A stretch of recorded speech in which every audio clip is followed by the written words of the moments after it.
The movie opens in ancient Rome. An architect named Lucius struggles to find new ideas and is short on money.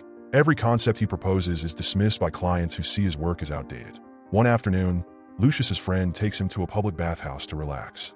Lucius feels it's the worst place to unwind, as it's filled with loud and naked people. Overwhelmed by the noise, he goes underwater and stays submerged for a while. Suddenly, he sees a small whirlpool starting on the opposite side of the tub. He swims toward it, only to be pulled by a powerful current. Within seconds, Lucius finds himself in a tunnel-like space, struggling for air. He fights his way to the surface and manages to breathe, but to his shock, he's no longer in a Roman bathhouse. In fact, he has surfaced in a modern Japanese bathhouse, surrounded by old men staring at him in surprise as he stands naked before them. The architect has mysteriously traveled through time to present-day Japan. Lucius has never seen anyone with Mongolian features and assumes the men belong to a tribe with flat faces.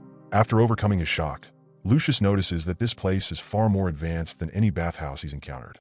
The baskets, taps, and massage devices amaze him, and he regrets not having thought of these innovations sooner.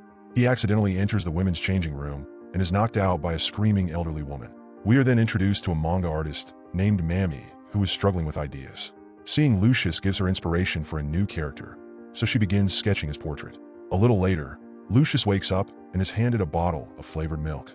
He's astonished by its sweet, cold taste. It's so delicious that it causes him to briefly pass out again. When he regains consciousness, he finds himself back in Rome, surrounded by men. They explain he almost drowned in the tub and was just found minutes ago.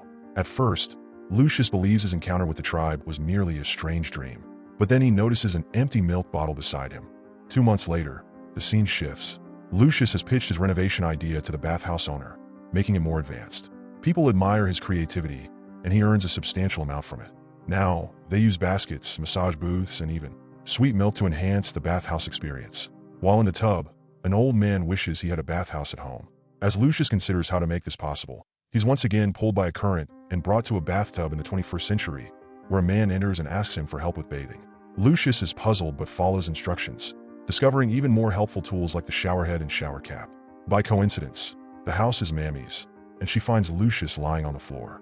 She rushes to get her sketchbook, but by the time she returns, he has already vanished. Back in Rome, Lucius builds a home bathtub for the old man and makes a large profit. He finally has enough to provide his wife with good meals, but she remains unsatisfied. She desperately wants a child and complains that Lucius is always too busy with work. They argue, and she storms off after cursing him.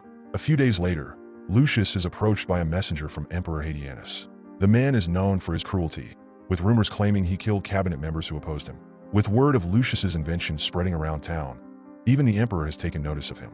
Upon meeting Lucius, he shares that he admires art, and what Lucius has done with the public bathhouse is undeniably artistic. Impressed by his work, the emperor requests a personal bath that stands out. He insists it must be unique, innovative, and like nothing ever seen before. Lucius accepts the challenge. Determined to impress the emperor, he wanders the town all night in search of inspiration for an extraordinary bathhouse, but finds nothing. He feels ashamed that his ideas are mere copies, unworthy of credit. Suddenly, he falls into a ditch and vanishes. In the present day, we see Mami working at a bathroom supply store. Her manga artist career isn't going well, so she has taken a side job, though she struggles to stay awake at work. One afternoon, she accidentally leaves the water running and fills a tub to the brim. Suddenly, Lucius appears in the tub, breathing heavily. He stops once he realizes he's alone in the tub. The store manager arrives to complain about the strange man, giving Mami and Lucius a chance to talk. Lucius asks her to show him around and hands her a coin. Although Mami can't understand his language, she does understand money, so she agrees to give him a tour.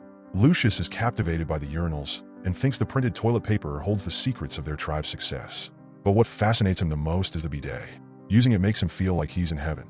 Returning to Rome with ideas from everything he saw, he creates the emperor's most impressive bathhouse of all time. A toilet with constant water flow for cleaning, a tub with bubbles created by slaves blowing through a pipe, a glowing aquarium, and scented candles.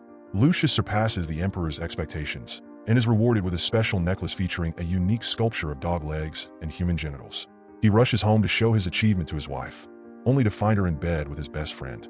Meanwhile, in the future, Mami returns to her small hometown after struggling to come up with a successful manga idea and being dismissed from her side jobs.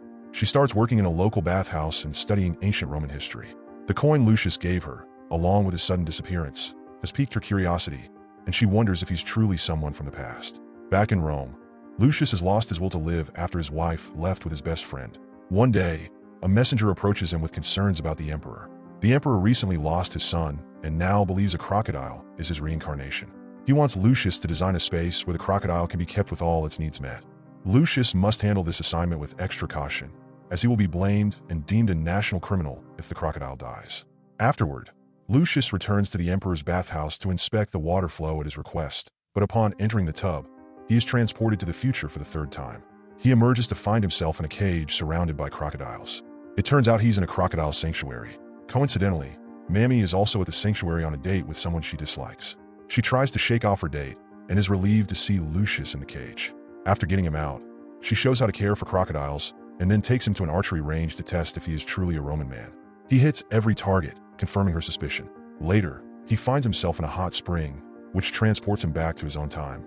Months later, the emperor acquires a perfect habitat for his crocodile son. He even begins treating Lucius like family, often inviting him to the palace. Life in the city is going smoothly until one day, the emperor hears news of rebels attacking his troops. The rebels are dissatisfied with his leadership and are determined to overthrow him at any cost. The emperor's soldiers and the rebels engage in a lengthy and brutal battle that lasts over a year. By this time, the emperor has aged and is prepared to retire. He intends to pass the throne to his nephew, Sionius. For Sionius's inaugural project as emperor, he plans to construct a new bathhouse to win the people's favor. Consequently, the emperor asks Lucius to assist his nephew with the project. This poses a dilemma for Lucius, as his values clash with those of Sionius.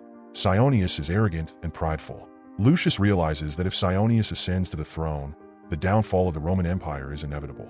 After careful consideration, he approaches Sionius and declines to work for him.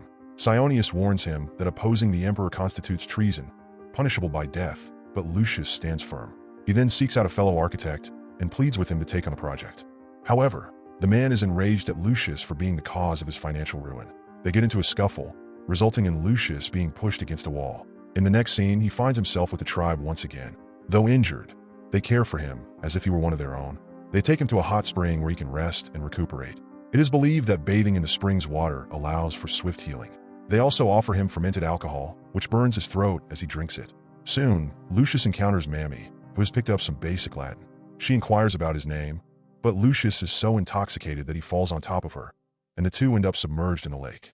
When they regain consciousness, they discover they are back in Rome. To Mammy's astonishment, she learns that Lucius is facing execution for refusing to comply with the emperor's command. Concerned, she attempts to persuade him to accept the project, but her efforts are in vain. Lucius departs from home with his belongings in a bid to save his life. Meanwhile, in Japan, a group of elderly men searches for Mammy when they accidentally tumble into the lake. Like Lucius, they also are transported to the past. Lucius is en route to a different city when he stumbles upon a natural hot spring. Recalling how the tribe had cared for him, he realizes that the spring could benefit the emperor's wounded soldiers. He hurries to Mammy to share his idea, and she wholeheartedly agrees. Following this, Lucius approaches the emperor to present his vision. He also asserts that he was directed by Antonius to create the spring. Antonius is a more suitable candidate for the throne compared to Sionius, making Lucius eager to enhance Antonius's reputation in the emperor's eyes by securing permission to develop the spring. Lucius, Mammy, and the tribe immediately get to work. Within hours, they construct the first hut. Gradually, numerous houses spring up around the hot spring, transforming the area into a sanctuary for resting soldiers. The tribe tends to the injured and aids in their rapid recovery. They also apply their knowledge of modern medicine in their efforts. Months later, the soldiers emerge victorious against the rebels and are seen celebrating. Lucius and Mammy share a private moment, chatting for an extended time. During their collaboration, they have developed feelings for one another. Lucius feels the happiest he has ever been in his life. However, their joy is short-lived as the tribe suddenly disappears. Mammy begins to fade away before his eyes, but just before she vanishes, he tells her that there are several paths leading back to Rome. In the next scene, the emperor appoints Antonius as his advisor. Lucius is publicly recognized for his bravery in battle.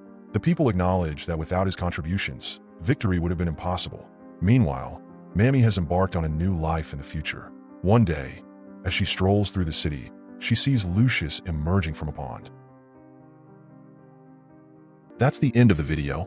Out of all the content available out there and the various options, you gave your valuable time to this channel, for which I'm truly grateful. As you'd agree, producing this kind of content requires a lot of time and effort.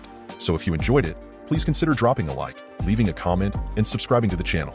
It'll only take a second of your time, but will help us immensely and motivate us to create more content like this. Don't forget to click the bell icon to stay updated on our next video. Thank you.